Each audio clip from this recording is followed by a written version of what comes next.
Assalamualaikum warahmatullahi wabarakatuh. Jadi ini adalah video untuk pertemuan ke-7 mata kuliah Desain Media Pembelajaran. Di video kali ini saya akan menjelaskan sebenarnya persiapan untuk pembuatan esai. Esai ini nanti adalah tugas pengganti UTS, sehingga adik-adik perlu menontonnya sampai habis. Nah, selain untuk memahami pembuatan esai, video ini juga adalah untuk kelengkapan absensi ya. Jadi nanti di pertemuan ke-7 itu, seperti yang kalian bisa lihat di sini, di tanggal 19 Maret 2024 itu kita tidak masuk kelas online Google Meet, tetapi adik-adik tinggal menonton video ini yang untuk pertemuan ke-7 ya.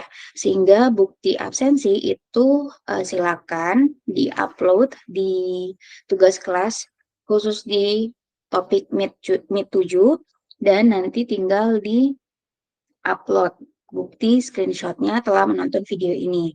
Nah, di sini saya lihat ada satu orang yang menyerahkan, jadi tolong bisa di-upload lagi karena yang saya lihat itu yang di-upload bukan video ini ya. Jadi bukti screenshotnya itu khusus untuk video mata kuliah ini gitu ya. Jadi itu untuk pertemuan ke-7.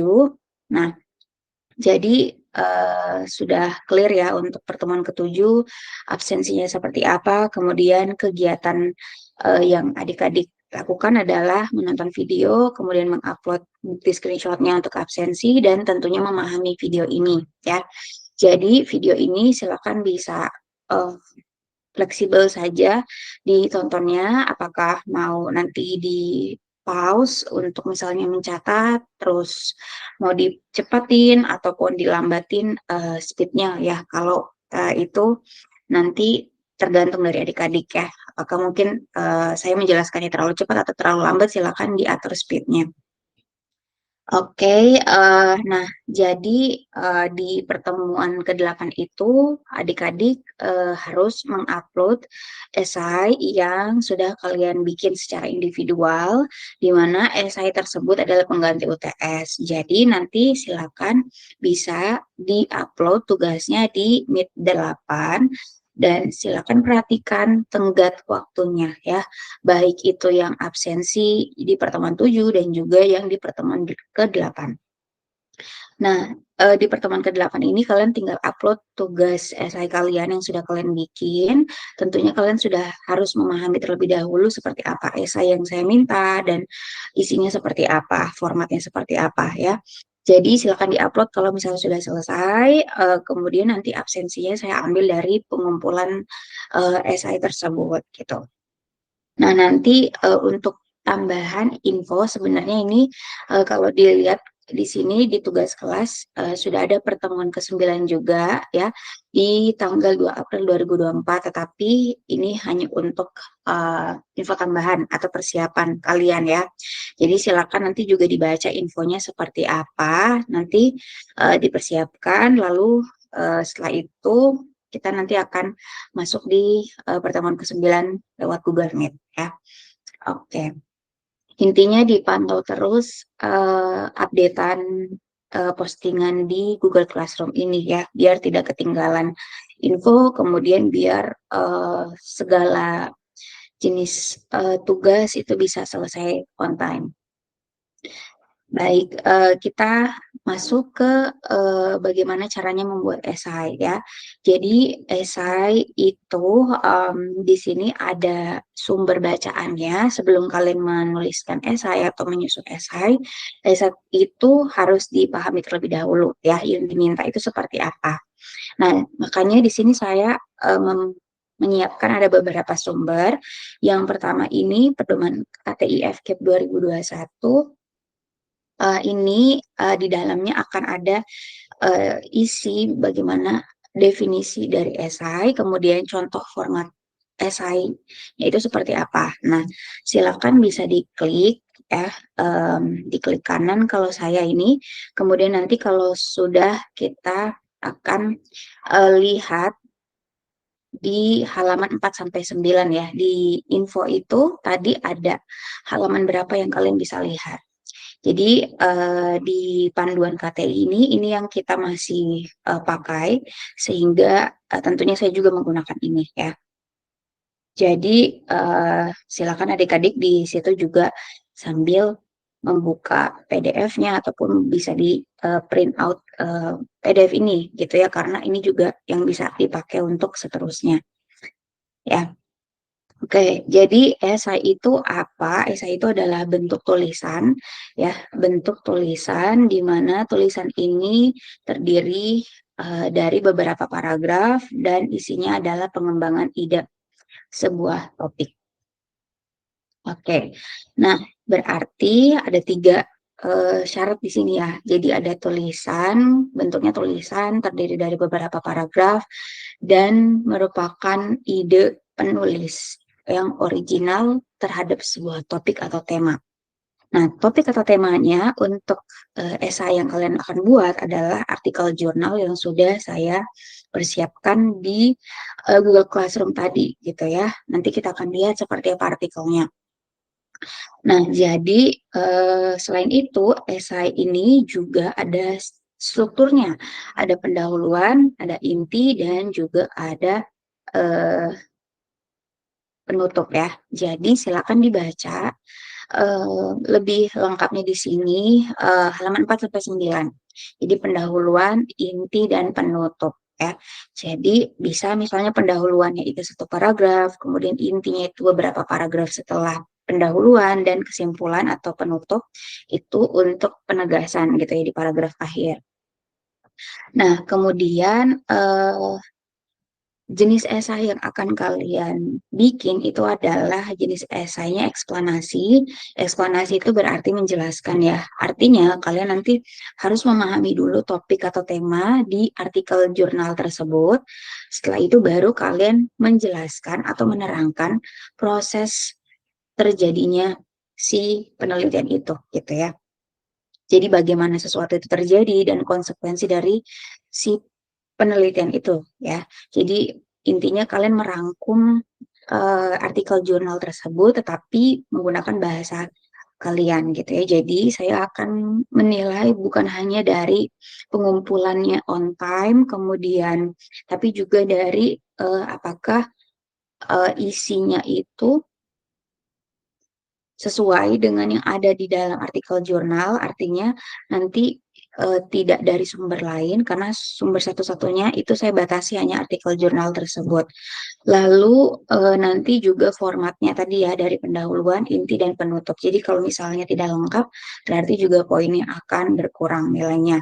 Selain itu juga dari plagiasi, artinya plagiasi di sini nanti saya akan lihat, saya akan bandingkan setiap tugas kalian dengan eh, si isi artikel tersebut dan juga membandingkan dengan sesama tugas kalian gitu. Jadi kalau ada kemiripan lebih banyak, maka tentunya itu saya menjudge bahwa esai yang kalian bikin itu plagiat gitu ya. Jadi jangan sampai isinya itu sama dengan temannya, tulisan temannya ya, per huruf, per kata, per kalimat, dan juga jangan sampai em, sama dengan artikelnya. Jadi isinya sama, tetapi kalimatnya itu berbeda ya.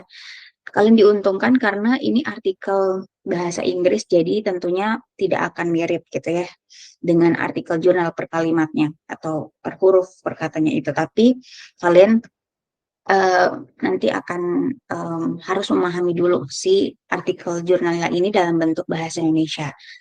Nah, selanjutnya saya juga membatasi di sini esainya itu tidak lebih dari 600 kata. Jadi kalau saya hitung di situ lebih dari 600 kata, tentunya itu tidak sesuai dengan apa yang saya minta. Jadi boleh kurang dari 600, tapi jangan sampai lebih dari 600 kata ya. Nah, itu definisi dan mungkin penjelasan singkat mengenai esai yang saya maksud. Selanjutnya bisa kita lihat di contoh. Itu contoh dari esai eksplanasi di sini juga disediakan di panduan, lihat di lampiran di bagian bawah. itu kita bisa lihat ya contoh-contoh esainya. Ini halaman 122.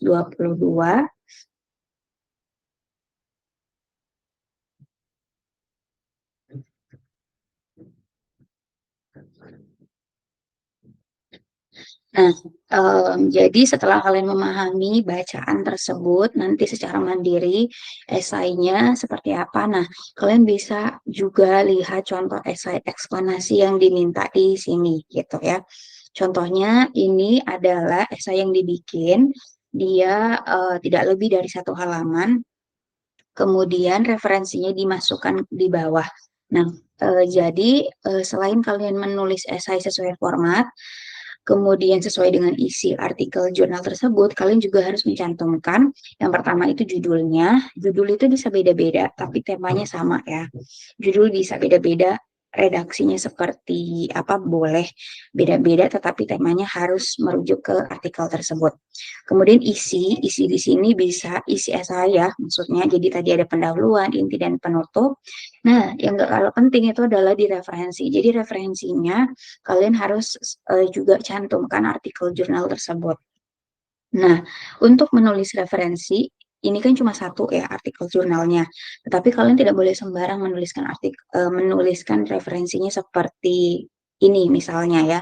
Jadi sesuaikan penulisan daftar pustaka atau referensi sesuai dengan jenis sumber referensinya. Karena tadi itu adalah artikel penelitian, maka silakan ditulis sesuai dengan panduannya. Jadi di panduan KTI ini kalian juga sudah sebenarnya disediakan ya bagaimana cara menuliskan daftar pustaka untuk artikel jurnal.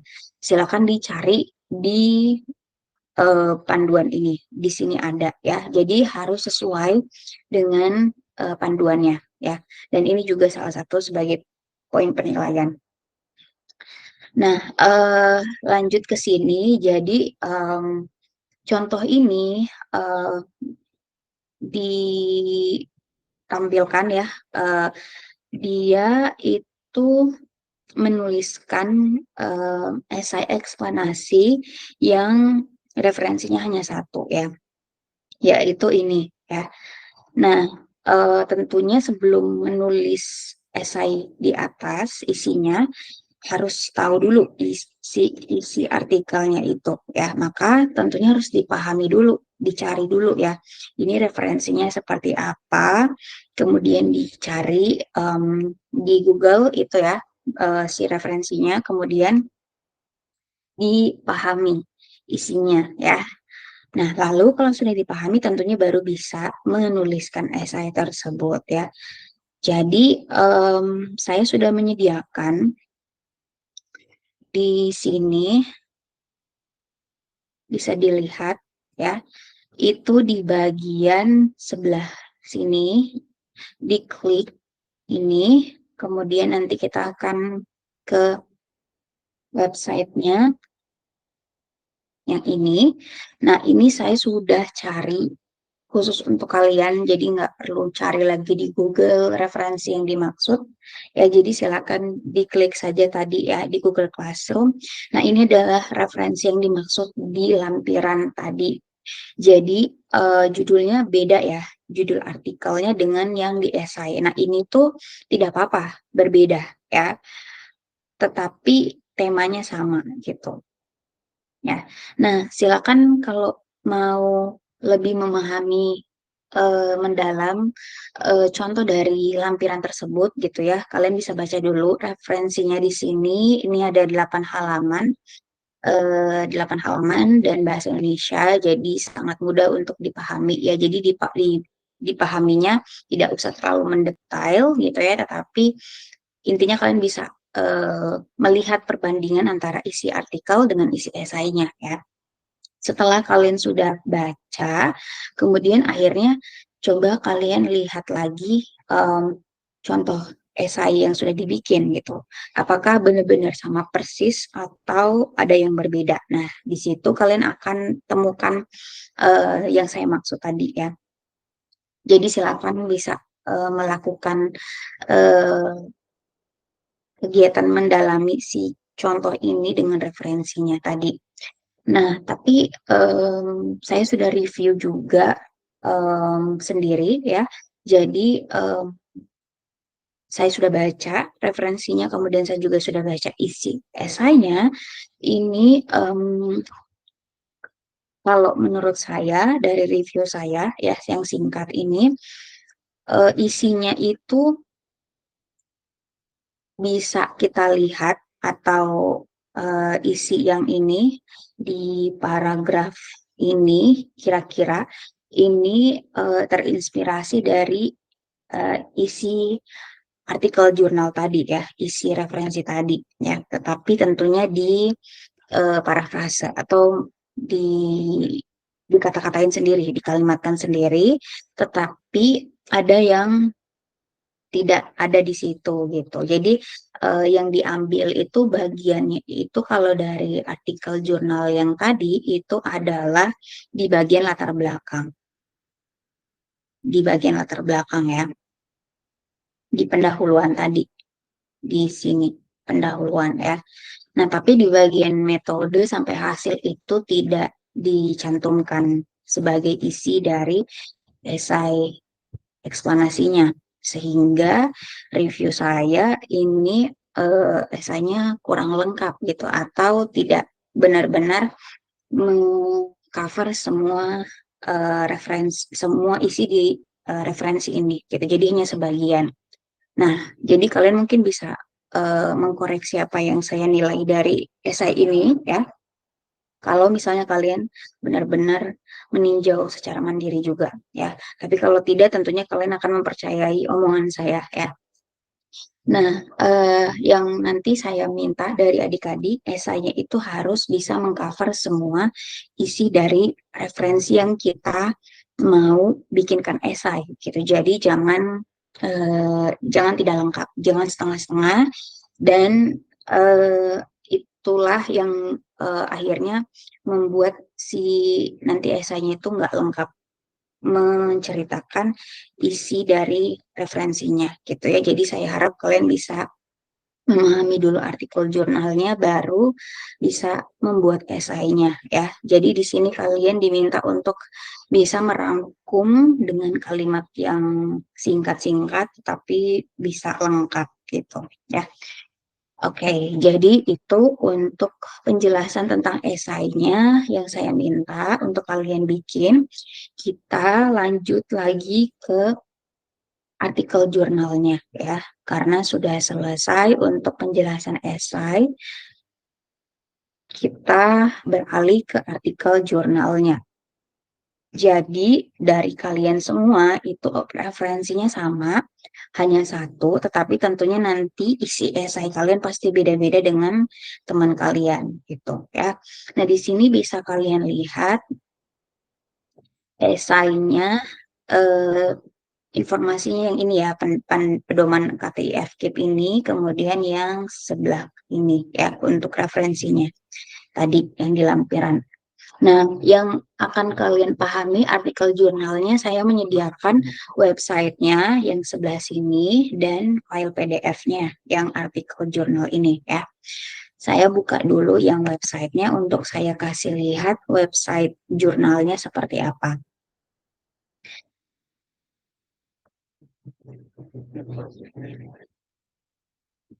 Oke, di sini kalian bisa lihat websitenya itu adalah Multi Research Journal ya. Ini adalah salah satu jurnal internasional yang update ya, terupdate eh, artikel-artikel terbaru ya, artikel-artikel jurnal terbaru. Dan ini salah satu artikel jurnal di dalam si jurnal ini gitu ya. Kalau mau melihat informasi dari jurnal ini, silakan diklik about jurnal. Kemudian bisa dilihat juga pengindeksingnya ya. Jadi jurnal itu adalah sebuah tempat yang berisi artikel yang biasanya dikelola oleh pihak-pihak gitu ya. Misalnya bisa dari kampus tertentu gitu atau dari organisasi tertentu. Nah, em, jurnal ini dianalogikan seperti buku gitu ya. Jadi si tempat ini itu seolah-olah seperti buku di mana terdiri dari banyak artikel atau bab-bab ya, atau subbab-subbab gitu ya, yang membahas khusus eh, topik tertentu, tetapi masih dalam satu tema buku yang sama ya.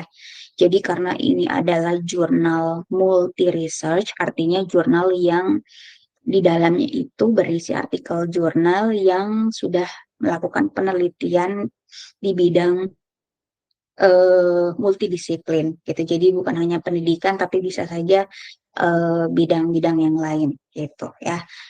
Nah, ini salah satunya. Jadi ini adalah artikel yang akan kalian harus pahami terlebih dahulu. Artikelnya berbahasa Inggris, sehingga kalian harus tentunya memahami bahasa Indonesianya ya. Nah, di sini kalian belajar juga untuk em, bahasa Inggrisnya, memahami bahasa Inggrisnya mulai dari reading gitu ya. Jadi tentunya kalian melakukan kegiatan readingnya mandiri ya. Kemudian nanti bisa juga em, sambil melihat kalimat-kalimatnya gitu ya. Jadi biar tidak asing dengan tulisan ilmiah bahasa Inggris. Nah, di setiap jurnal itu selalu terdiri dari judul jurnal, yaitu ini ya, International Journal of Advanced Multidisciplinary Research and Studies. Jadi ini adalah jurnal yang em, terdiri dari penelitian-penelitian multidisipliner. Kemudian ada volume, ada isu, dan ada tahun. Kemudian ada autornya. Oh sorry, ada judul artikelnya, ini yang paling penting. Jadi bedakan judul jurnal dan judul artikel ya. Judul artikel yang ini, kemudian ada autornya atau penulisnya, ada abstrak, dan tentunya ada kata kunci. Nah, selain itu ada halaman juga ya. Ini adalah sebenarnya informasi penting untuk penulisan daftar pustaka. Nah, setelah dibaca judulnya, dipahami abstraknya gitu ya. Kemudian setelah itu kalau kita mau baca lebih lanjut, kita tinggal diklik klik ini saja ya untuk kita nanti diarahkan ke PDF-nya, file PDF-nya. Oke, nah di Google Classroom itu saya juga sudah em, menyediakan file PDF-nya ya, sama sebenarnya dari yang website tadi dengan PDF-nya. Jadi tinggal diklik saja yang ini, artikel jurnalnya. Nanti kita diarahkan ke file PDF, kalian tinggal download saja ya. Nah, di sini karena dia artikel berbahasa Inggris, maka kalian harus bisa reading dulu ya, memahami bacaannya dalam bahasa Inggris, lalu ditranslate atau diterjemahkan ya. Bisa menggunakan Google Translate, atau kalau kalian punya kemampuan bahasa Inggris yang sudah bagus, kalian bisa coba latihan untuk mentranslate atau menerjemahkannya sendiri ya. Nah, jadi ini adalah artikel jurnal yang akan kalian baca. Nah, ini adalah salah satu artikel jurnal yang saya sudah bikin, sudah susun ya, bersama dengan beberapa dosen yang tentunya kalian sudah kenal ya. Nah, ini adalah artikel jurnal yang melakukan kegiatan pengembangan media, kemudian menguji cobakan media tersebut. Nah, kita bareng-bareng akan membaca mungkin judul dan abstrak dan kata kunci ya. Nah, selanjutnya nanti kita akan mereview bahasa Indonesianya. Kita mulai dulu dari judul. Silakan kalau misalnya mau di pause terlebih dahulu ya, menyiapkan catatan.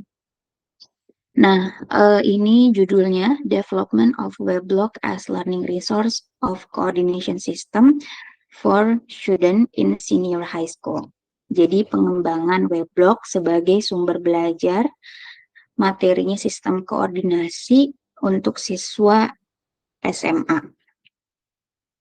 by Vita Indri Febriani, Amiruddin Kasim, and Inanga Kundra from Biology Education Study Program Tadulako University, Palu, Indonesia. Jadi penelitian ini adalah penelitian pengembangan, ya, penelitian research and development, ya, penelitian dan pengembangan, ya, di mana mengembangkan weblog, ya, sebagai sumber belajar pada materi sistem saraf untuk SMA. Jadi kita baca abstraknya. Aim of this study to develop a weblog-based learning resource on the coordination system for senior high school students and to describe the weblog's quality for the model, which is limited only to the define, design, and develop stages. The research sample was 30 students of class 12 IPA Mandua Palu who had completed learning the coordination system in class 11. The data were analyzed qualitatively. Result of the study is weblog, which consists of homepage menu, video menu, handout menu, evaluation menu, download menu, reference menu, and chat box menu. Weblogs were considered very feasible by media experts, material experts, college students, teachers, and students. Thus, it can be concluded that the weblog is considered very feasible as a learning resource for students. This is evidenced by testing the 19 students who use a weblog in learning. Based on the results, that there is a strong effect positively of using weblog-based learning resources on student learning outcome. Nah, setelah dibaca abstraknya, kita translate atau terjemahkan. Jadi abstrak ini adalah rangkuman dari artikel jurnal. Biasanya kalau kita mau mencari artikel di suatu jurnal, tadi kan jurnal itu terdiri dari banyak sekali artikel ya, dan kita tidak bisa baca semuanya. Jadi abstrak ini sangat membantu kita untuk mencari artikel yang kita mungkin ditugaskan atau yang kita minta gitu ya. Jadi kalau di abstrak ini kita tertarik membacanya lebih lanjut, maka kita download. Atau sudah sesuai dengan apa yang kita cari, maka kita download. Tapi kalau misalnya dari kita membaca abstrak itu kita tidak menemukan apa yang kita cari atau mungkin tidak kita jadinya tertarik, maka kita tidak perlu mendownloadnya gitu. Jadi makanya sangat bermanfaat ada abstrak di depan ini gitu ya, karena abstrak ini tadi isinya adalah rangkuman gitu. Untuk membaca lebih lanjutnya lagi, maka kita tinggal mendownload file PDF tersebut, lalu kita baca lebih detail bagian-bagiannya. Nah, lanjut ya. Jadi ini adalah abstrak. Jadi aim of this study to develop a weblog-based learning resource on the coordination system for senior high school students and to describe the weblog's quality for the model, which is limited only to the define, design, and develop stages. Jadi tujuan dari penelitian ini adalah untuk mengembangkan sumber belajar berbasis weblog pada materi sistem saraf untuk siswa SMA. Dan untuk menjelaskan kualitas weblog model 4D yang dibatasi hanya pada tahapan define, design, and develop gitu ya. Jadi bagi adik-adik yang sudah tentunya membuat mind map di bab tentang metode pengembangan media, salah satu model pengembangan media itu adalah 4D ya. 4D itu kan berarti ada 4D, D-nya ada 4, singkatan dari define, design, develop, and disseminate ya. Jadi untuk penelitian ini dia hanya terbatas pada 3 tahapan awal saja, yaitu define, design, and develop. Jadi yang disseminate tidak dilakukan. Lanjut, the research sample was 30 students of class 12 IPA Mandua Palu who had completed learning the coordination system in class 11. Jadi sampel penelitian ini adalah 30 siswa kelas 12 IPA Mandua Palu yang telah menyelesaikan pembelajaran materi sistem koordinasi yang itu diajarkan di kelas 11. The data were analyzed qualitatively. Jadi data ini dianalisis secara kualitatif. Results of the study is weblog which consists of homepage, video, handout, evaluation, download, reference, and chat box. Jadi hasil penelitian ini itu diproduksilah weblognya yang terdiri dari menu-menu homepage, menu home, menu beranda, kemudian video, menu handout, ada menu evaluasi, menu download, menu referensi, dan menu chat box atau kolom diskusi, kolom chat ya. Weblogs were considered very visible by media experts, material expert, college students, teachers, and students. Setelah weblognya dihasilkan, weblognya itu dinilai di mana penilaiannya itu sangat layak oleh ahli media, ahli materi, kemudian ada mahasiswa, guru, dan siswa. Nah, sehingga thus it can be concluded that the weblog is considered very visible as a learning resource for students. Karena tadi sudah dinilai oleh beberapa pihak dan dinyatakan sangat layak, maka kesimpulan dari kualitas weblog ini adalah sangat layak gitu ya untuk sumber belajar untuk siswa. This is evidenced by testing the 19 students who use a weblog in learning.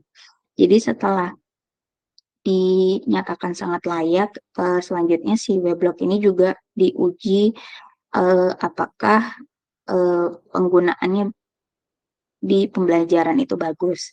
Jadi dilakukan pengujian ke 19 siswa menggunakan weblog ini pada pembelajaran. Based on the results that there is strong effect positively of using weblog-based learning resources on student learning outcome. Berdasarkan hasil, ternyata penggunaan weblog ini sangat positif gitu ya. Jadi kekuatannya sangat kuat positifnya dengan si weblog ini digunakan di pembelajaran gitu. Jadi hasil belajar siswa dengan menggunakan weblog ini itu mendapatkan pengaruh yang sangat positif gitu. Nah, itu rangkuman dari artikel jurnalnya dengan kita membaca abstrak. Nah, biasanya di abstrak itu juga ada keywords atau kata kunci, di mana kata kunci ini tuh biasanya adalah istilah atau kata, bisa juga frase yang itu penting di artikelnya. Nah, kalau di sini kata kuncinya itu adalah learning resource atau sumber belajar, dan juga ada weblog ya, gitu. Nah, setelah sudah memahami sedikit apa yang di artikel ini, kita bisa lebih lanjut membaca di bagian bawah perbagiannya ya. Di artikel jurnal itu ada pendahuluan, kemudian ada review literatur, biasanya kalau deskripsi itu jadinya tinjauan pustaka, lalu ada metode, lalu ada hasil dan diskusi, dan juga yang terakhir ada kesimpulan. Kesimpulan, kemudian biasanya juga ada acknowledgement, terus juga ada referensi ya. Tapi yang kita nanti akan baca itu bab pendahuluan, bagian pendahuluan sampai kesimpulan saja. Nah, ini karena di bahasa Inggris, kalian silakan bisa ditranslasi gitu ya, bisa menggunakan Google Translate atau alat penerjemah yang lain ya, yang biasanya kalian pakai. Nah, saya itu mau memperlihatkan teks aslinya, jadi saya sudah bikin ini ya, ini bahasa Indonesianya, jadi kalian bisa bikin bentuknya seperti ini ya, untuk kalian mau memahami bahasa Indonesianya. Kalau ada yang mungkin lebih mudah menerjemahkan ke bahasa Indonesia terlebih dahulu, gitu ya. Nah, ini sudah ada, silakan kita akan cermati bareng-bareng. Oke, nah bisa dilihat di sini di judulnya kita sudah tahu ya tentang apa abstraknya tadi juga kita baru saja pahamin. Sekarang kita ke pendahuluan. Karena tentunya di abstrak itu kita sangat terbatas infonya. Jadi kalau untuk yang lebih detail dan mendalam tentunya kita harus baca pendahuluan sampai kesimpulan di bagian bawah ini gitu ya. Oke, kita mulai.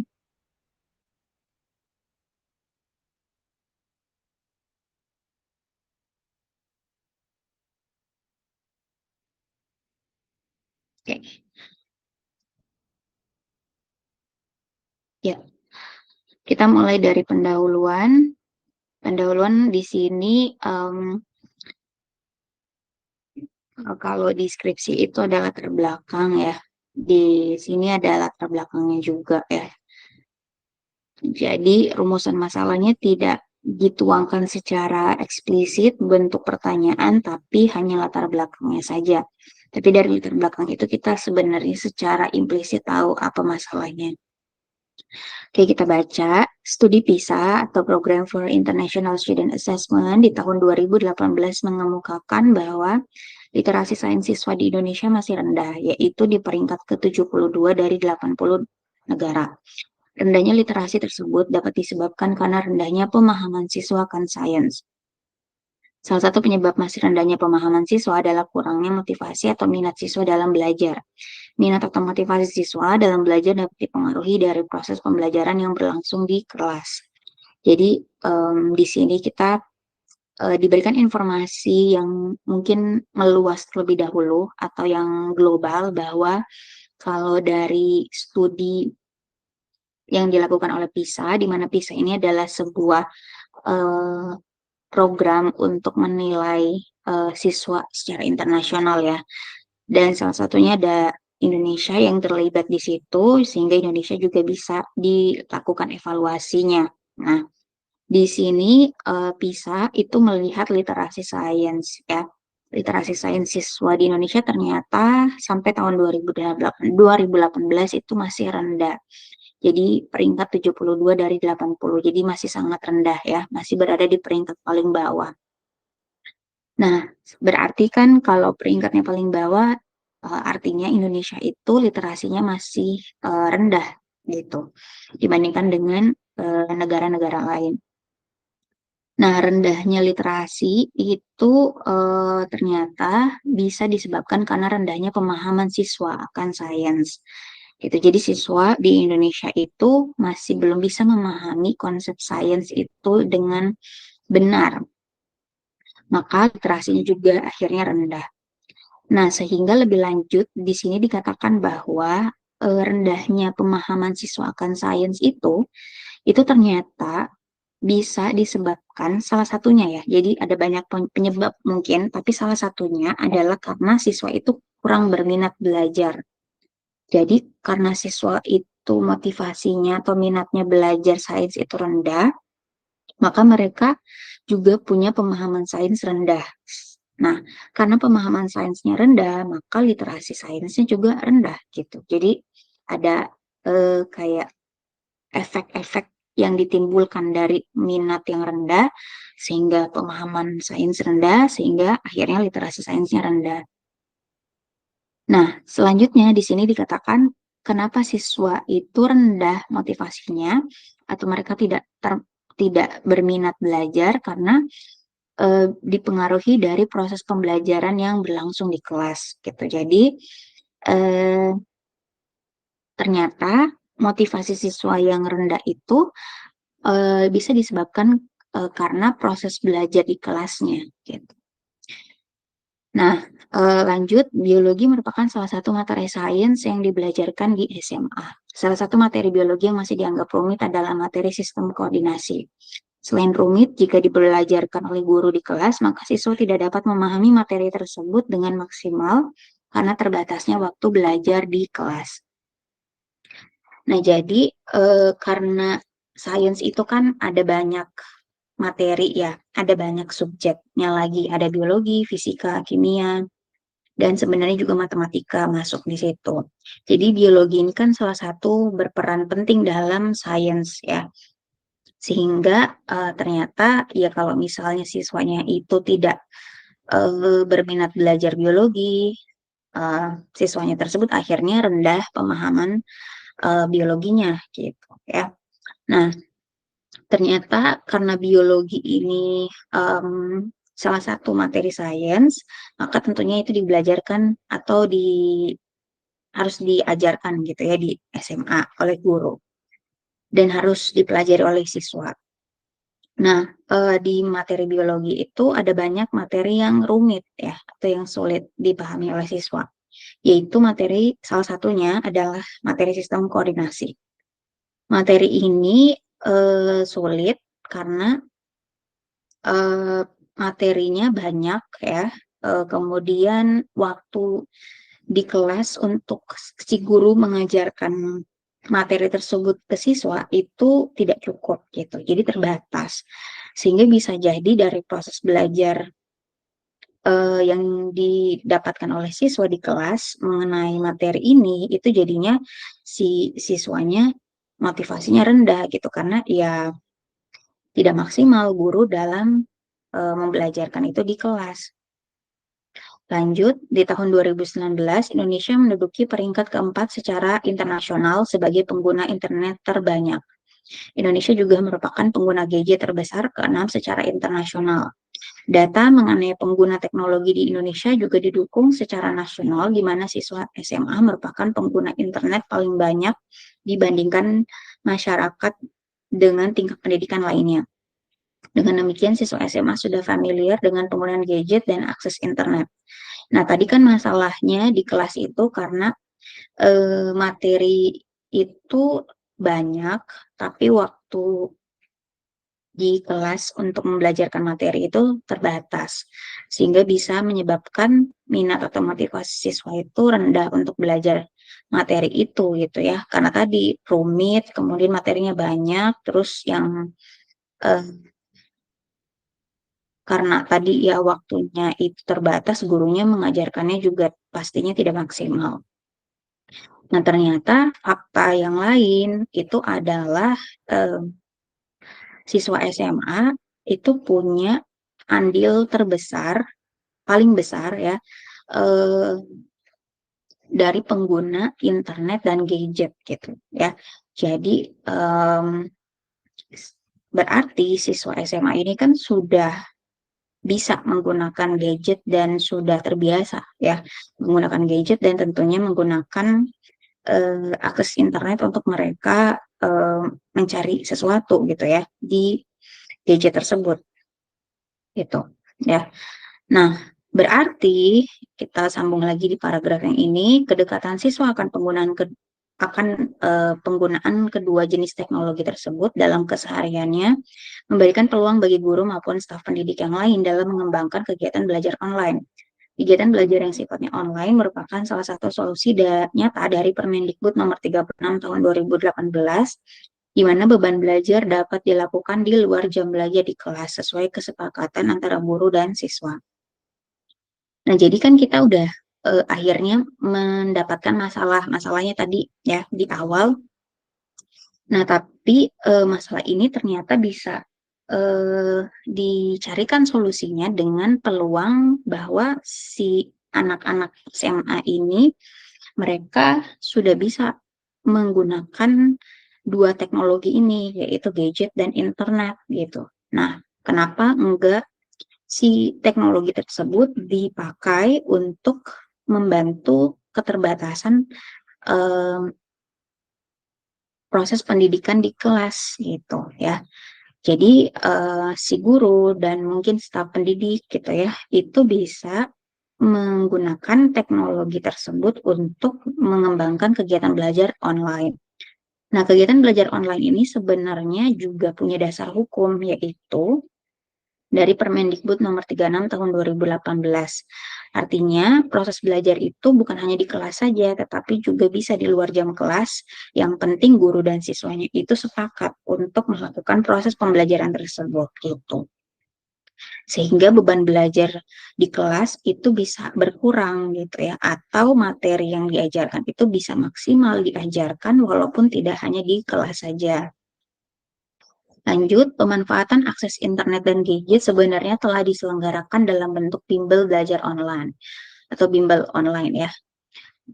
Ya, seperti adanya aplikasi Ruang Guru. Bimbel tersebut menawarkan kemudahan akses belajar sehingga siswa dapat mengakses materi atau mendapatkan pelayanan konsultasi ke pengajar tanpa terikat tempat dan waktu.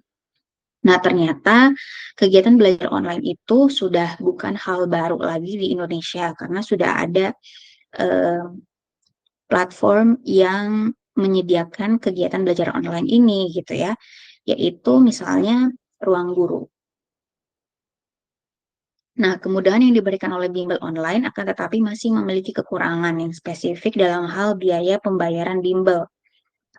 Untuk dapat mengikuti bimbel online, siswa perlu mempersiapkan dua jenis biaya, yaitu biaya akses internet dan biaya pembayaran bimbel.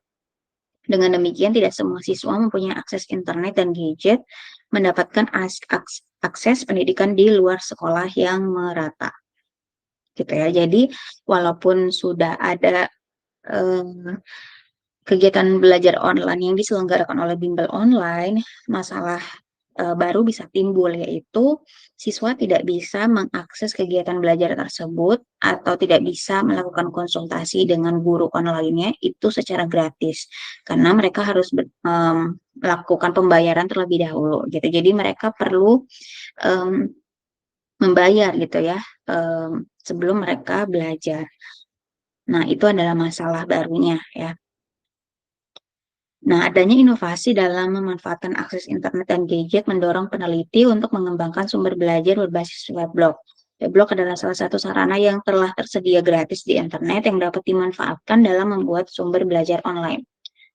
Nah, jadi karena bimbel tersebut sebenarnya adalah yang sangat membantu siswa untuk bisa belajar di luar dari jam kelasnya, tetapi perlu eh, melakukan pembayaran terlebih dahulu, sehingga siswa bisa saja harus membayar, harus menyiapkan uang terlebih dahulu, belum lagi eh, misalnya ekonomi orang tuanya itu tidak bisa membayar biaya tambahan untuk belajar online di luar gitu ya, sehingga hal tersebut mendorong peneliti untuk mengembangkan atau membuat sebuah website ya, di mana website ini adalah weblog ya, di mana weblog ini nantinya akan ada kegiatan atau tempat untuk si guru bisa berinteraksi atau bisa berkomunikasi dengan siswa gitu. Jadi karena ini gratis, maka tentunya siswa tidak perlu memikirkan biaya untuk mereka belajar gitu. Jadi mereka mungkin hanya menyiapkan uh, akses internetnya saja gitu, ataupun gadgetnya saja. Nah, sudah dikurangi berarti untuk pembayaran belajar online-nya gitu.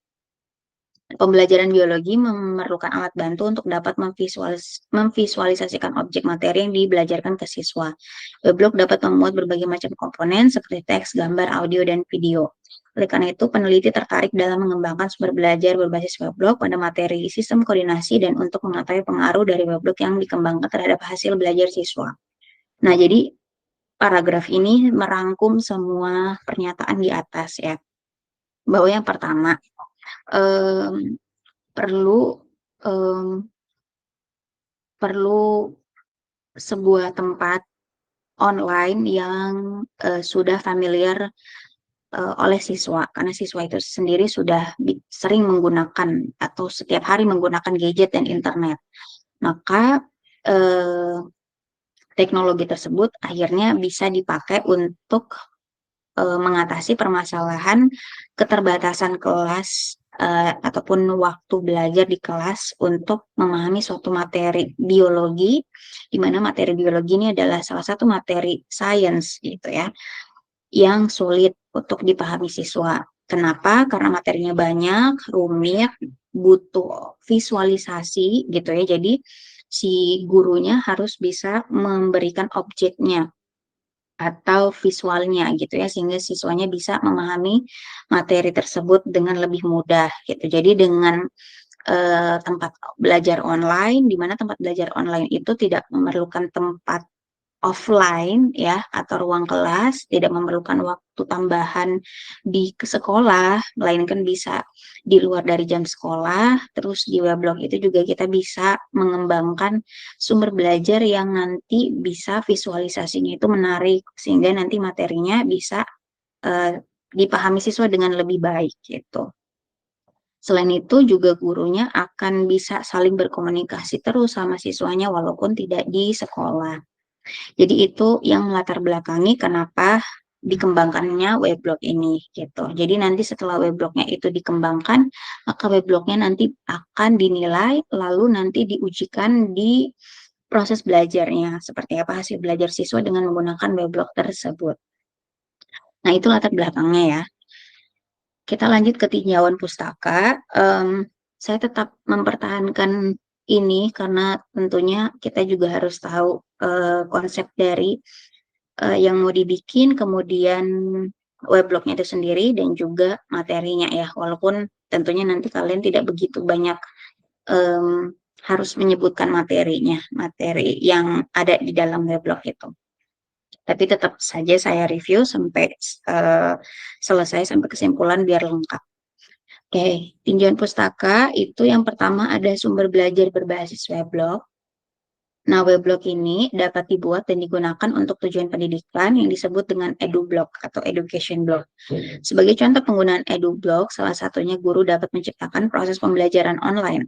Guru dapat mulai membuat EduBlog dengan mendaftar terlebih dahulu di situs Blogger. Jadi website yang dipakai itu adalah Blogspot ya atau Blogger. Ada banyak website gratis seperti WordPress, sekarang ada Google Site gitu ya yang tidak perlu membayar domain gitu ya, .com-nya itu tidak perlu kita bayar, jadi kita pakai platform yang sudah ada, lalu kita bikin website kita pakai platform tersebut gitu. Jadi perlu akhirnya mendaftar terlebih dahulu ya, atau sign up. Nah, pendaftarannya ini memerlukan email Google yang aktif dan password. Setelah pendaftaran selesai, guru dapat langsung memulai aktivitas blognya, seperti membuat nama situs, judul, memilih desain, mengatur tata letak, menyesuaikan pengaturan lanjut, seperti jenis, ukuran, dan warna huruf, warna, dan lebar latar, dan lain-lain. Dan menambahkan gadget seperti penunjuk waktu, kalender, kolom diskusi, dan lain-lain. Setelah blog berhasil dibuat, guru dapat menambahkan konten, misalnya berupa materi dalam bentuk teks, gambar, audio, dan video, atau evaluasi berupa soal-soal. Guru kemudian dapat mengajak siswa untuk masuk ke blog untuk mulai belajar. Ya, lanjut, itu berarti informasi tentang weblognya itu sendiri. Ya, proses pembelajaran yang diselenggarakan melalui weblog dapat menciptakan kondisi belajar tanpa perlu tatap muka secara langsung, sehingga komunikasi dua arah tersebut terjadi tanpa terbatasi akan tempat dan waktu. Oleh karena itu, permasalahan akan materi yang belum dibelajarkan di kelas dapat diatasi dengan pembelajaran online yang sifatnya berada di luar jam belajar di sekolah. Selain siswa dapat mengakses materi ajar, siswa juga dapat mempermantap pemahamannya dengan mengerjakan soal dan berdiskusi di weblog. Jadi guru dan siswa akan tetap dapat terkoneksi satu sama lain melalui gadget yang ada di genggaman masing-masing. Weblog juga menawarkan kemudahan yang lain kaitannya dengan proses belajar online. Guru dapat dengan mudah memberikan update akan apapun, seperti jika ingin memperbarui materi, evaluasi, atau bahkan menambahkan konten lain yang berasal dari sumber website luar. Guru juga dapat mengatur siapa saja yang dapat mengunjungi weblog. Karena itu, orang tua juga dapat diperbolehkan untuk memantau situasi belajar anak-anaknya atas persetujuan dari guru. Manfaat yang diberikan secara berkala bagi siswa adalah siswa dapat bertanggung jawab akan pengetahuan yang dimilikinya. Dibandingkan dengan belajar di kelas, tentunya faktor kemandirian siswa lebih dioptimalkan saat belajar online. Siswa yang menyadari bahwa pengetahuan akan didapatkan dengan proses belajar mendorong siswa untuk melatih dirinya dalam mengontrol apa saja materi ajar yang perlu dikuasai, sehingga siswa menjadi pembelajar yang aktif. Walaupun begitu, setiap siswa memiliki tingkat kemampuan tersebut yang berbeda-beda. sehingga tetap saja siswa tidak dapat lepas dari peran guru sebagai pendidik utama dalam membimbing, memotivasi, dan memfasilitasi proses belajar siswa.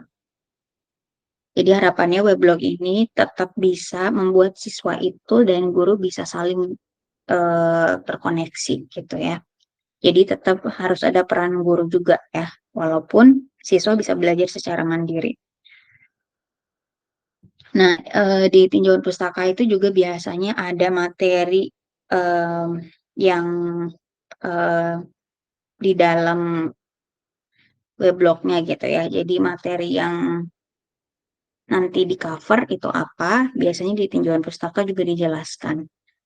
Jadi saya juga membaca ini juga ya, biar lengkap. Materi sistem saraf. Sistem saraf tersusun dari sel-sel saraf atau neuron dan sel glial sebagai sel pendukung. Selain itu juga memiliki komponen khusus yaitu dendrit dan akson. Keduanya merupakan percabangan dari badan sel. Dendrit umumnya pendek dan bercabang banyak. Fungsinya yaitu untuk meneruskan impuls yang datang dari reseptor atau neuron lain ke badan sel. Sedangkan akson umumnya tidak bercabang atau bercabang sedikit dan panjang yang fungsinya untuk meneruskan impuls dari badan sel ke neuron lain atau sel lain. Di sepanjang akson terdapat lapisan-lapisan yang menyelubungi akson. Lapisan ini dinamakan sebagai selubung mielin. Rangsangan yang diterima atau dikenali oleh reseptor akan diteruskan atau dibawa ke neuron sensori atau neuron aferan. Neuron sensori selanjutnya meneruskan impuls sampai ke interneuron yang berada di sistem saraf pusat. Sistem saraf pusat terdiri dari otak dan sumsum tulang belakang. Impuls yang sampai di otak akan dianalisis atau diproses menghasilkan respon. Otak akan memberi perintah keluar dari sistem saraf pusat. Perintah dalam bentuk informasi ini akan diteruskan keluar dari sistem saraf pusat menuju neuron motorik atau neuron efferent. Neuron motorik akan meneruskan ke efektor dapat berupa sel otot atau sel kelenjar. Sel otot akan melakukan respon sesuai perintah dari otak, ya ini dapat berupa gerakan. Adapun jika sampai ke sel kelenjar akan menghasilkan hormon. Sistem saraf di tubuh dibagi atas dua, yaitu sistem saraf pusat dan sistem saraf tepi. Sistem saraf pusat berupa otak dan sumsum tulang belakang. Otak dan sumsum tulang belakang berperan dalam mengendalikan apa saja respon yang dihasilkan terhadap rangsangan yang telah dikenali. Baik otak maupun sumsum tulang belakang dapat berkomunikasi dengan sistem saraf tepi. Sistem saraf tepi terdiri dari semua neuron yang berasal dari otak dan sumsum tulang belakang. Sistem saraf tepi pada otak terdiri dari 12 pasang saraf kranial dan 31 pasang saraf spinal. Keduanya masing-masing terdiri dari neuron sensorik dan neuron motorik. Selain dibagi berdasarkan letaknya di otak maupun di sumsum tulang belakang, sistem saraf tepi juga dapat dibagi berdasarkan jenis efektor yang berperan dalam melakukan respon, yaitu terdiri dari sistem saraf somatik dan sistem saraf autonomik. Sistem saraf somatik akan menggerakkan efektor berupa otot rangka, sedangkan sistem saraf autonomik akan menggerakkan efektor berupa otot halus, otot jantung, dan kelenjar. Sistem saraf autonomik selanjutnya dibagi menjadi dua berdasarkan jenis kegiatan, yaitu saraf simpatik dan saraf parasimpatik. Saraf simpatik akan aktif bekerja saat situasi fight or flight, sedangkan saraf parasimpatik bekerja saat situasi rest or digest, sehingga umumnya keduanya bekerja secara berlawanan atau antagonis. Respon berupa gerakan dapat dibagi menjadi dua jenis, yaitu gerakan sadar dan gerakan tidak sadar atau refleks. Gerakan sadar melibatkan sistem saraf pusat, yaitu sumsum tulang belakang dan otak, sedangkan gerak refleks merupakan respon terhadap rangsangan tertentu yang sifatnya mengagetkan, menyakitkan, sehingga menghasilkan respon gerakan yang cepat. Respon yang cepat tersebut disebabkan rangsangan tidak dibawa ke otak untuk diolah atau dianalisis, melainkan melalui jalur yang dikenal sebagai lengkung refleks, di mana rangsangan pertama-tama akan dikenali oleh reseptor, lalu diteruskan ke neuron sensori, menuju sumsum tulang belakang, lalu informasi dibawa ke neuron motorik, lalu berakhir di efektor menghasilkan gerakan. Oke, sudah selesai tinjauan pustakanya, kita lanjut ke metode.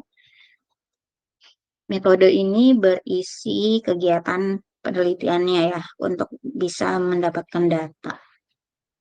Jenis penelitian ini adalah penelitian dan pengembangan atau research and development, yaitu untuk menghasilkan sumber belajar berbasis weblog pada materi sistem koordinasi. Model pengembangan yang digunakan adalah 4D dari Thiagarajan tahun 1974 yang terdiri dari tahapan secara berurutan berupa define, design, develop, dan disseminate. Namun dalam penelitian ini, model 4D dibatasi sampai pada tahapan develop dan menggunakan adaptasi dari Multianingsi 2020. Teknik pengumpulan data dalam penelitian ini meliputi wawancara dan pemberian angket. Sementara data yang digunakan dalam penelitian ini adalah data kualitatif dan data kuantitatif. Data kualitatif berupa hasil wawancara dan kritik atau saran dalam angket, sementara untuk data kuantitatif diperoleh dari perhitungan skor angket. Jadi teknik pengumpulan data ini adalah sebuah kegiatan untuk bisa mendapatkan data ya. Jadi datanya itu data wawancara, jadi si peneliti itu melakukan wawancara dulu, kemudian data yang lain itu adalah data pengisian angket. Jadi angket nanti juga akan diberikan. Sementara data yang digunakan dalam penelitian ini tadi data kualitatif, di mana data kualitatif ini biasanya data yang berisi kalimat atau kata-kata ya, non angka. Sementara data kuantitatif ini adalah data angka, biasanya itu data, misalnya data angket tadi itu kan ada skornya ya, nanti skornya itu yang akan dijadikan sebagai data kuantitatif. Tadi ya. Teknik analisis data ini merupakan kegiatan untuk mengolah data yang sudah didapatkan. Data wawancara dan data angket tadi nanti harus diolah gitu. Nah, teknik analisis data kuantitatif menggunakan statistik deskriptif yaitu pernyataan sangat setuju, setuju, ragu-ragu, tidak setuju, dan sangat tidak setuju diubah menjadi data kuantitatif dengan skala 5 dengan penskoran 1 sampai 5. Jadi di sini harusnya saya salah.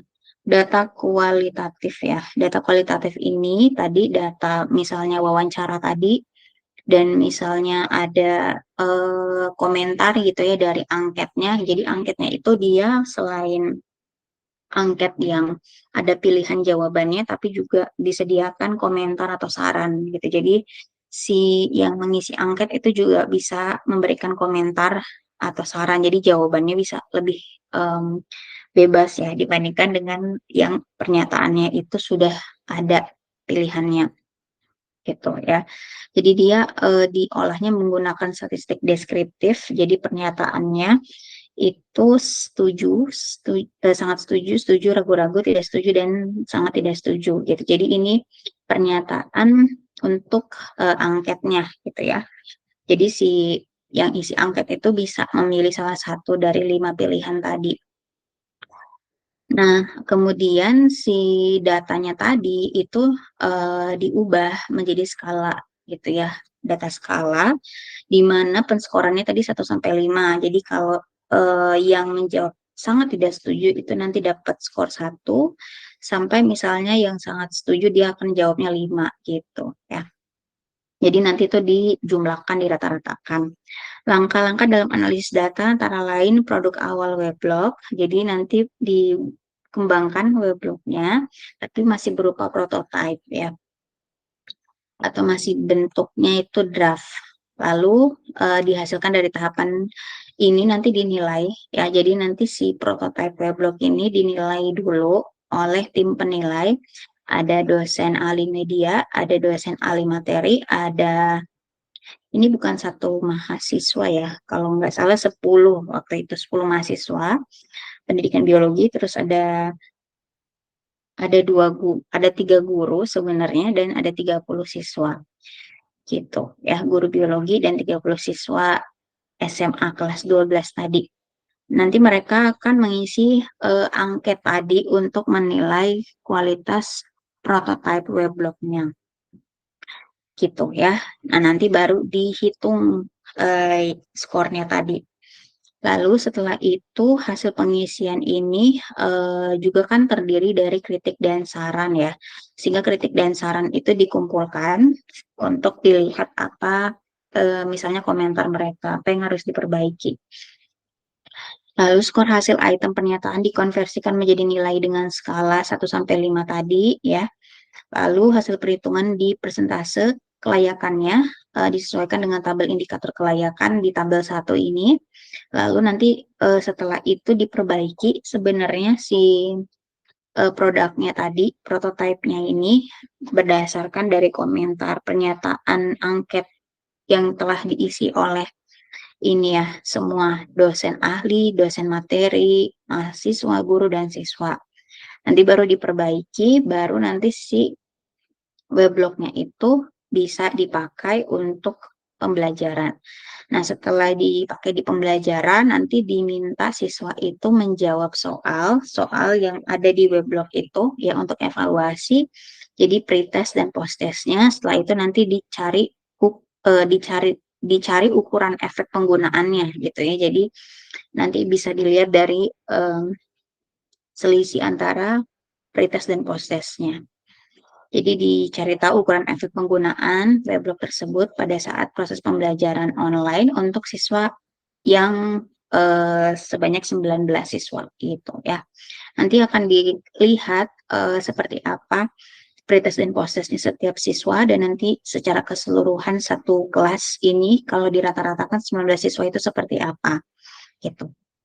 Nah, tadi ini ada tabel untuk kelayakan. Tabel satu ini adalah indikator kelayakan, di mana kalau misalnya setelah sudah mengisi angket, itu isian angketnya kan dihitung ya, dihitung terus dipresentasekan, nanti dia berada di kategori mana. Kalau misalnya dia di kategori 80-100%, maka kualifikasinya atau penilaiannya si weblog itu sudah sangat bagus. 66-79 itu bagus, 55-65 cukup bagus, 46-55 kurang bagus, dan 0-45 itu berarti sangat kurang ya dia. Nah, tapi bisa saja misalnya dapat 80% gitu ya, tetapi masih ada komentar atau saran dari yang menilai, maka itu nanti bisa dijadikan saran apa ya, dijadikan sebagai bahan untuk perbaikan weblognya juga gitu. Nah, selanjutnya ini ada tabel indikator efek dari penggunaan weblognya gitu. Jadi setelah nanti weblognya sudah jadi ya, sudah diperbaiki, maka weblognya dipakai di pembelajaran, nanti weblognya itu akan dilihat apakah membantu pembelajaran siswa tersebut apa tidak gitu. Jadi dilihat dari nilai pretest dan posttestnya. Nah, nanti dari perhitungan itu didapatkan nilainya berapa gitu, indikator effect size-nya berapa, effect size-nya apakah kalau dia ukurannya 0-0,2, maka si weblognya itu dikatakan efeknya itu lemah terhadap hasil belajarnya gitu ya. Kalau 0,21-0,5 berarti penggunaan weblognya itu efeknya masih kurang gitu ya. Kalau ini tadi lemah, ini berarti masih di atasnya lemah tapi belum bagus gitu ya. Terus 0,51 sampai 1 ini efeknya sudah bagus. Nah, kalau lebih dari 1 berarti efeknya sangat kuat terhadap hasil belajar gitu. Nanti kita akan lihat seperti apa ya datanya. Nah, itu tadi metodenya. Sekarang kita ke hasil dan pembahasan. Jadi, hasil dan pembahasan itu membahas atau isinya itu berupa data yang sudah diolah tadi, kemudian nanti ditampilkan seperti apa, lalu nanti akan dijelaskan gitu. Ya, kalau ini khusus artikel ini karena dia membuat produk, maka hasil dan pembahasannya selain menampilkan data, angket tadi, kemudian data nilai siswa, tapi juga menjelaskan proses pembuatan weblognya gitu. Yang menggunakan tadi 4D dibatasi hanya 3D awal saja. Yang pertama, proses pengembangan produk itu tahapan pertama yaitu define, merupakan tahapan awal yang biasa disebut juga analisis kebutuhan. Dengan melihat kondisi sekolah, menentukan materi, mengidentifikasi karakter siswa, sampai menentukan sumber atau media yang sesuai untuk dikembangkan. Jadi untuk tahapan define itu kita harus melihat real kenyataan yang ada di sekolah tersebut gitu. Jadi karena sampelnya itu adalah kelas 12 MAN 2, maka harus sesuai dengan yang ada di sana.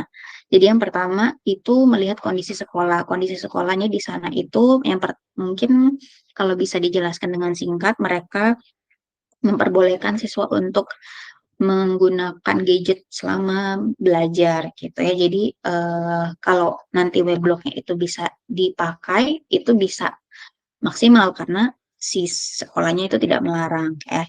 Kemudian menentukan materi, ternyata materi yang dianggap sulit itu salah satunya materi sistem koordinasi tadi. Lalu mengidentifikasi karakter siswa, siswanya itu sangat familiar dengan teknologi tersebut. Jadi mereka sudah setiap hari itu pakai HP dan tentunya pakai internet gitu. Ya jadi nanti mereka mudah untuk menggunakan weblog untuk belajar. Seperti itu, sehingga nanti dikasih kesimpulan bahwa sekolahnya mendukung penggunaan weblog, kemudian materinya itu ternyata materi yang nanti di dalam weblognya itu sesuai dengan yang dibutuhkan oleh siswa, dan begitu juga karakter siswanya. Jadi siswanya tidak kaget dalam menggunakan weblognya itu karena mereka sudah familiar dengan website gitu ya atau internet. Lanjut ke tahapan desain, merupakan tahapan perancangan sumber belajar berbasis weblog atau prototipenya atau masih draftnya. Dimulai dari perancangan storyboard. Storyboard ini adalah semacam eh, naskah atau apa ya lembaran untuk konsep apa yang mau dimasukkan ke dalam weblog itu gitu. Jadi masih berupa perencanaan ya. Lalu pengumpulan sumber materi, referensinya gitu ya, yang di dalamnya berisi proses pembuatan weblog dan pembuatan isi gitu. Jadi di tahapan desain ini setelah sudah diketahui apa yang mau dibikin, maka kemudian si bahan-bahannya itu yang disiapkan itu atau alatnya juga disiapkan apa saja di situ gitu. Jadi dari perancangan storyboard ini, isi storyboardnya nanti akan menentukan alat dan bahan apa yang kita butuhkan gitu ya. Kemudian juga materinya yang paling penting ya. Jadi referensi yang dipakai tentunya buku-buku yang berkualitas gitu. Baik itu buku bahasa Indonesia ataupun bahasa Inggris, maupun misalnya sumber bukan hanya buku, tapi bisa juga website pendidikan yang sudah um, terverifikasi gitu ya.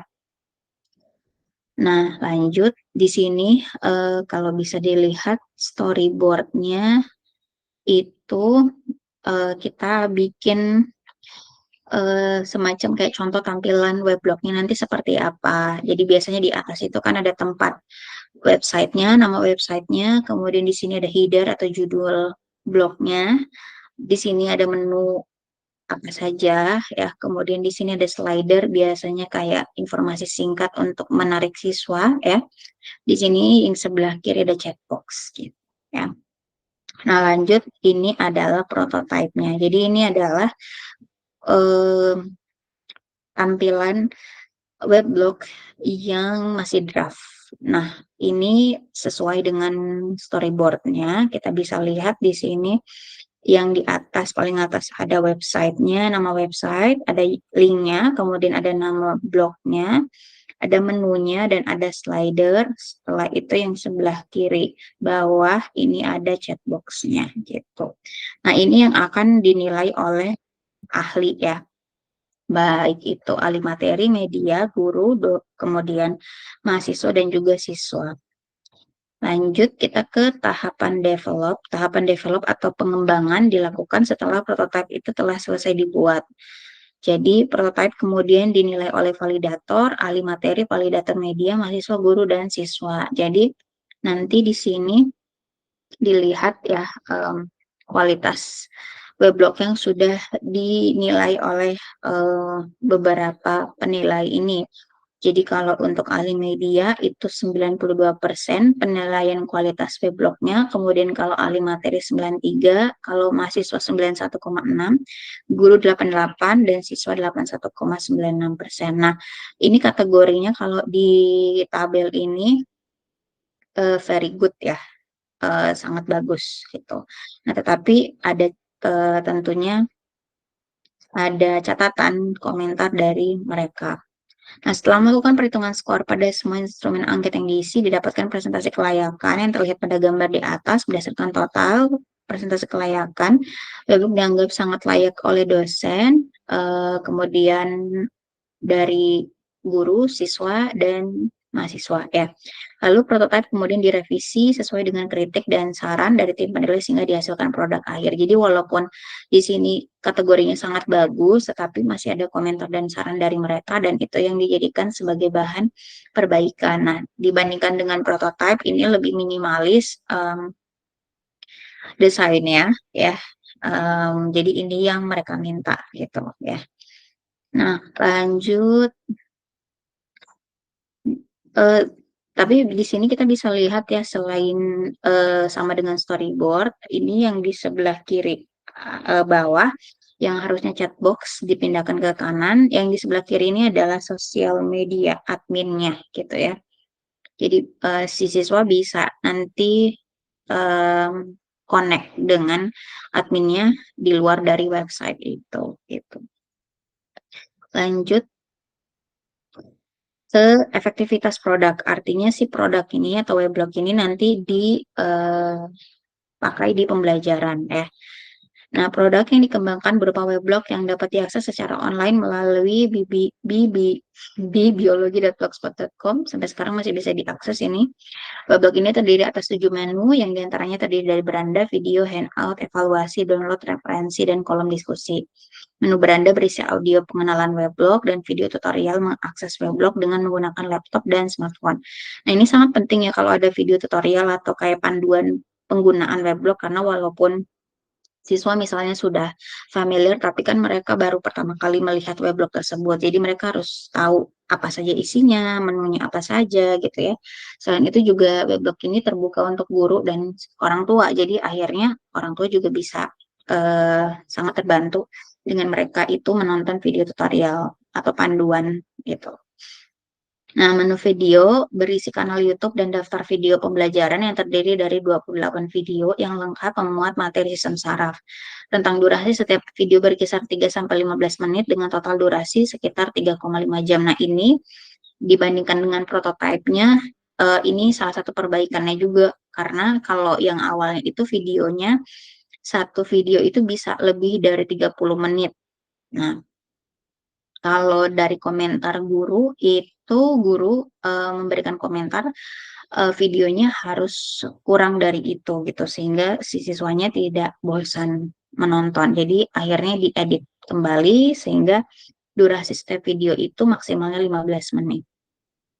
Media video yang dikembangkan merupakan jenis interaktif video lecture atau video mengajar yang interaktif yang di dalamnya terdapat penggunaan variasi PowerPoint slide, audio, video, dan fitur tambahan lain seperti latar musik, animasi, dan lain-lain.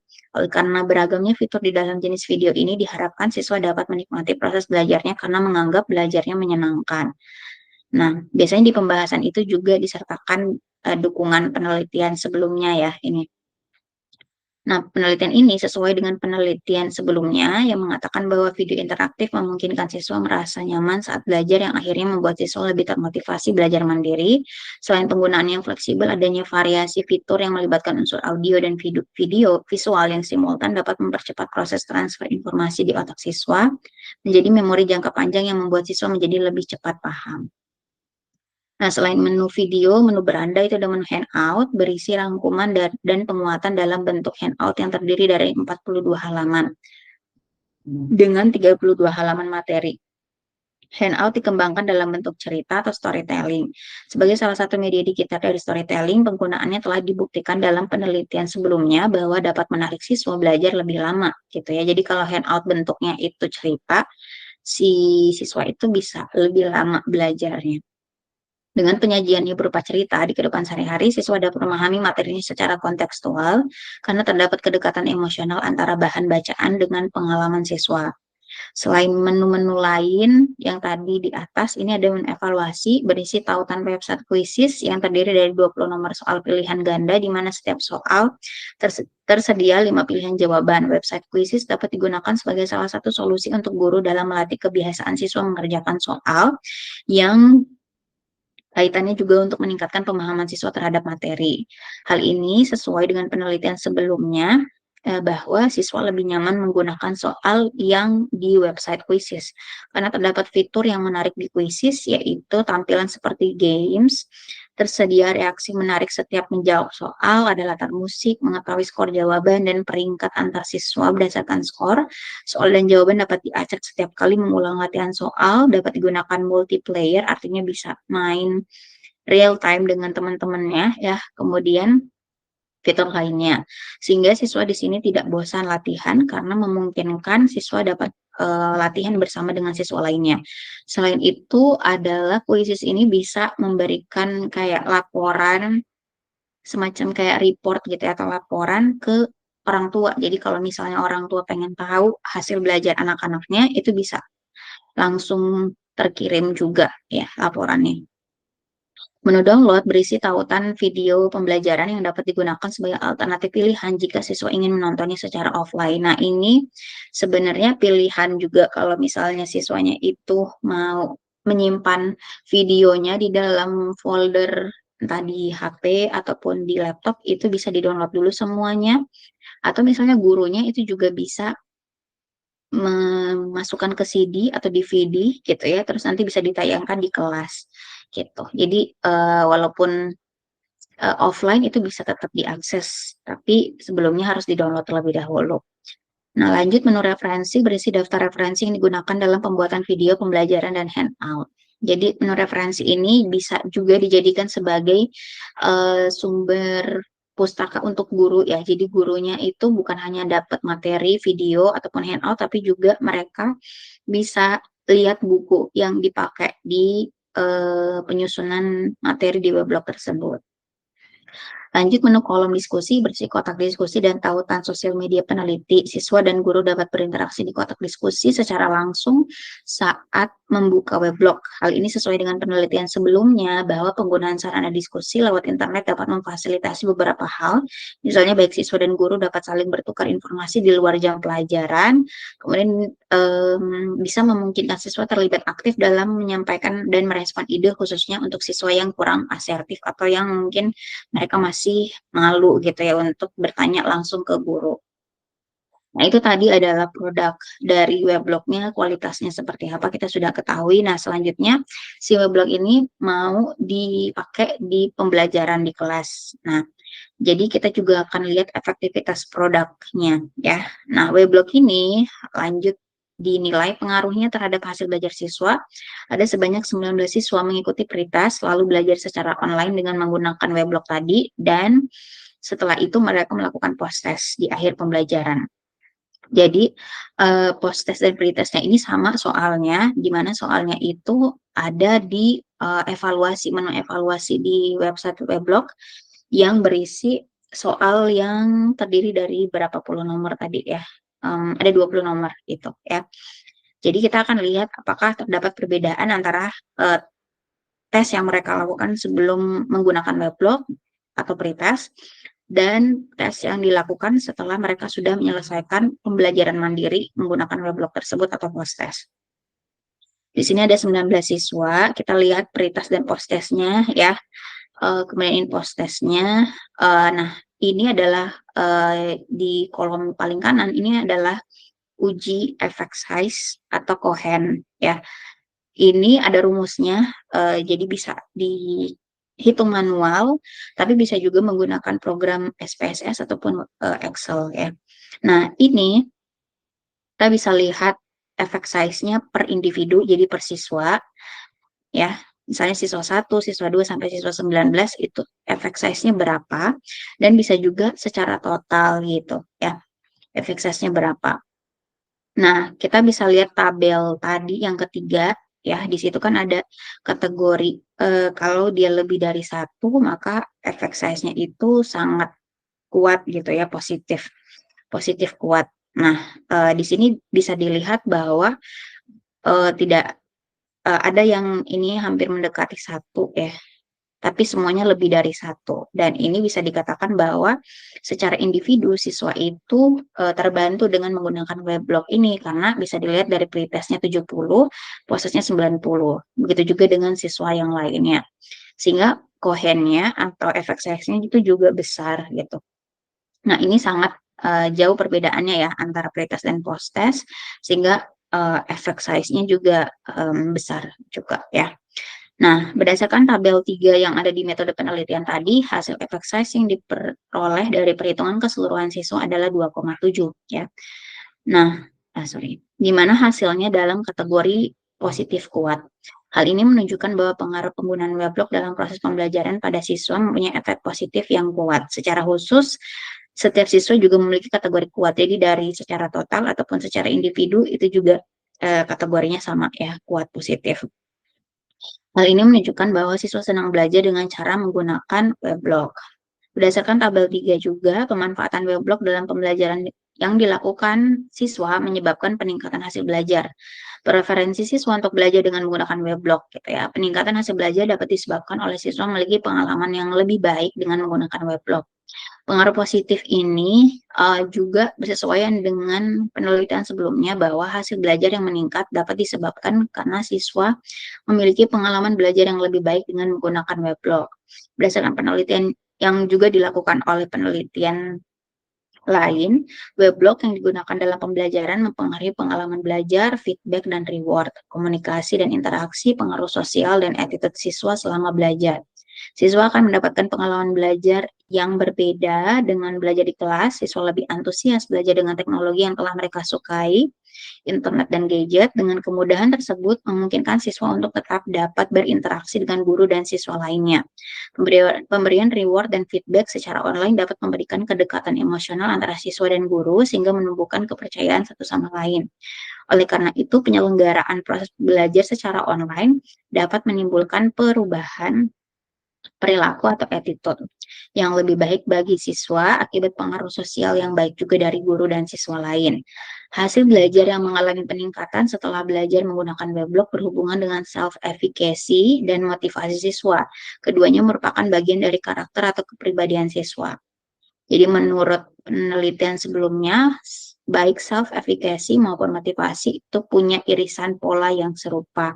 Di mana self-efficacy itu merupakan kepercayaan diri siswa untuk melakukan proses belajar dari awal sampai selesai sehingga mencapai tujuan belajar. Jadi kalau self-efficacy siswa tinggi, maka mereka akan mampu menghadapi setiap kesulitan selama belajar, lalu konsisten dalam belajar dan memiliki manajemen waktu yang baik.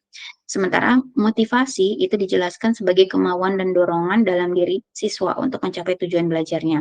Siswa yang memiliki motivasi yang tinggi akan belajar dengan serius, fokus, dan tulus, sehingga penggunaan weblog dalam proses belajar itu selain meningkatkan hasil belajar juga membuat siswa itu belajarnya mandiri karena mereka diminta untuk belajar sendiri gitu ya. Jadi mau nggak mau mereka akan melatih self efficacy-nya ini dan juga motivasinya gitu. Jadi si guru itu bisa dipermudah beban beban mengajarnya, tetapi juga tetap bisa terkoneksi dengan siswanya walaupun tidak di kelas dengan menggunakan pembelajaran yang online seperti ini gitu. Ya itu tadi hasil dan pembahasan. Sekarang ke kesimpulan. Sebenarnya kesimpulan ini isinya itu kayak ringkasan dari pembahasan tadi ya. Di sini ada 4. Yang pertama, sudah dikembangkan, sudah ada produk yang dihasilkan, yaitu weblog, di mana weblog ini dikembangkan dengan menggunakan model pengembangan 4D yang dibatasi hanya 3D dan terdiri dari 7 menu, ada beranda, video, handout, evaluasi, download, referensi, dan kolom diskusi. Lalu yang kedua, weblog ini berkualitas karena sudah dinilai kelayakannya oleh beberapa penilai. Ada ahli materi, media, reviewer. Ini di sini ada guru dan mahasiswa, terus ada juga siswa. Lalu sumber belajarnya ini itu diaksesnya gratis dan terbuka oleh siapa saja, ya. Lalu kelebihannya variasi penyajian konten materi terdiri dari video pembelajaran dan handout. Terus soalnya juga memiliki penyajian menarik ya. Kemudian fitur download tersedia sehingga siswa bisa punya pilihan untuk belajar secara offline. Lalu ada fitur download ini juga tadi ya, siswanya mendownload terlebih dahulu baru bisa diakses secara offline. Nah, fitur kolom diskusi itu juga bisa membantu siswa dan guru bisa berdiskusi secara online. Nah, selain dihasilkan weblog yang berkualitas, weblog ini juga diuji efektivitasnya dalam pembelajaran, di mana dikatakan bahwa penggunaan weblog ini ternyata memiliki pengaruh yang signifikan terhadap peningkatan hasil belajar dari pretest yang rendah jadi post-testnya itu tinggi gitu. Nah, itu adalah review artikel jurnal yang sudah selesai. Sekarang saya mau kasih contoh ya, tapi ini tidak merupakan satu-satunya yang bisa kalian jadikan em, jadikan penjiplakan gitu ya. Jadi ini hanya contoh saja. Jadi kalian bisa bikin model bentuknya lain, kalimatnya, tapi isinya sesuai dengan artikel jurnal tersebut. Di sini di judul kita bisa tuliskan misalnya weblog, eh sorry, weblog, sorry, saya mau lihat dulu apakah, oh tidak ini ya, saya stop sharing dulu. Saya mau kasih lihat halaman kosong dari Microsoft Word untuk kita coba bikin ya. Misalnya weblog membantu siswa dalam belajar mandiri. Bisa seperti ini judulnya atau misalnya eh, weblog meningkatkan hasil belajar siswa gitu. Atau weblog sebagai sumber belajar online yang diminati oleh siswa atau apapun redaksinya silakan ya karena kan isinya itu bisa beragam gitu ya, kalian bisa fokuskan ke bagian mana dari si artikel tersebut.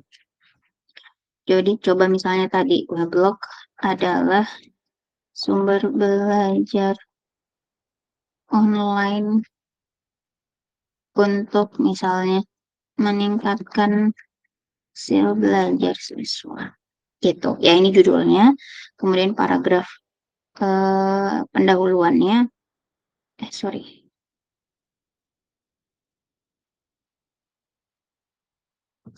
misalnya weblog adalah gitu, atau bisa mulai dari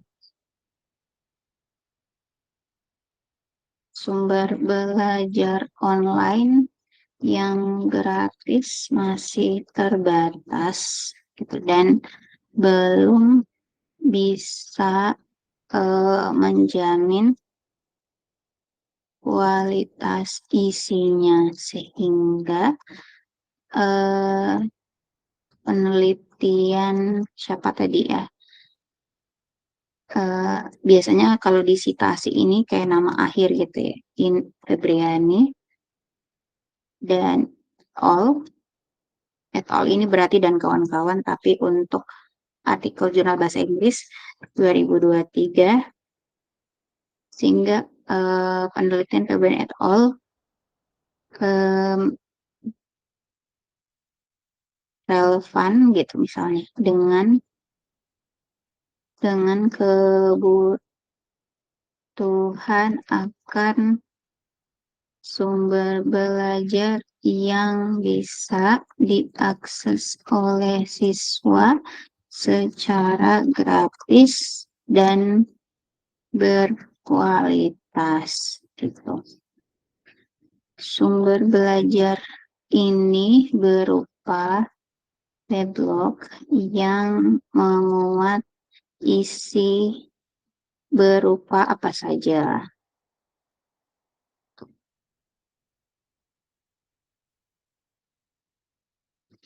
Belajar ini diyakini terbukti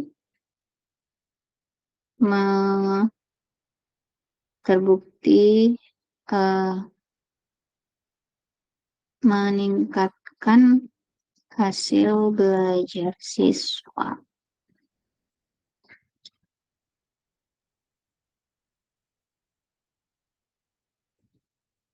Dengan adanya weblog ini siswa dapat dapat memiliki hasil belajar yang tinggi, melatih melatih melatih kemandirian belajar dan akhirnya meningkatkan meningkatkan literasi sains mereka gitu. Atau nanti silakan seperti apa ya. Nah, di paragraf yang kedua, misalnya mau ngebahas tentang pengembangannya gitu. Blog ini dikembangkan menggunakan model 4D, yaitu apa? Oleh siapa? Tadi kan Tia Garajan yang dimodifikasi menggunakan tadi siapa ininya pengembangnya gitu. Walaupun begitu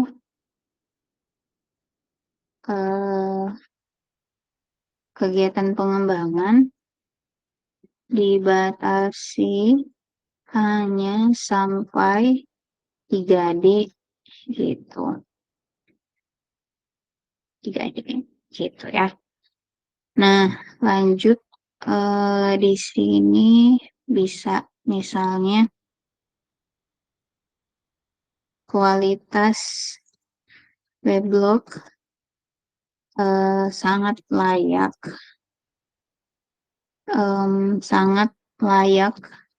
digunakan untuk sumber belajar siswa. Hal ini karena telah dinilai oleh siapa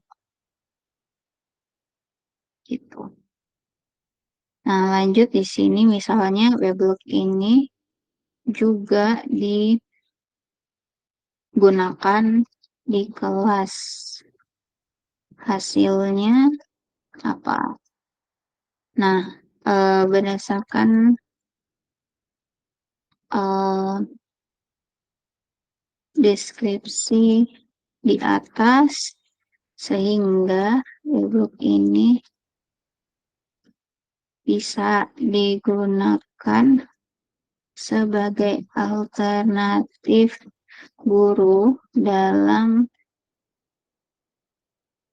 melakukan proses pembelajaran di kelas. Hal ini karena gitu. Dan lain-lain gitu ya. Jadi silakan bisa dikembangkan. Ini kalau kita hitung katanya baru 148 ya. Jadi biasanya kalau mau 600 pas itu bisa lebih sedikit satu halaman. Gitu. Ya, mungkin itu saja untuk penyusunan esai. Semoga bisa dipahami, bisa diulang lagi kalau videonya mungkin kurang jelas ya. Pemahamannya mungkin tidak bisa satu kali, bisa beberapa kali menontonnya. Setelah itu jangan lupa di screenshot dan bisa diupload untuk absensi pertemuan ke-7. Mungkin itu saja. Terima kasih banyak. Thank you.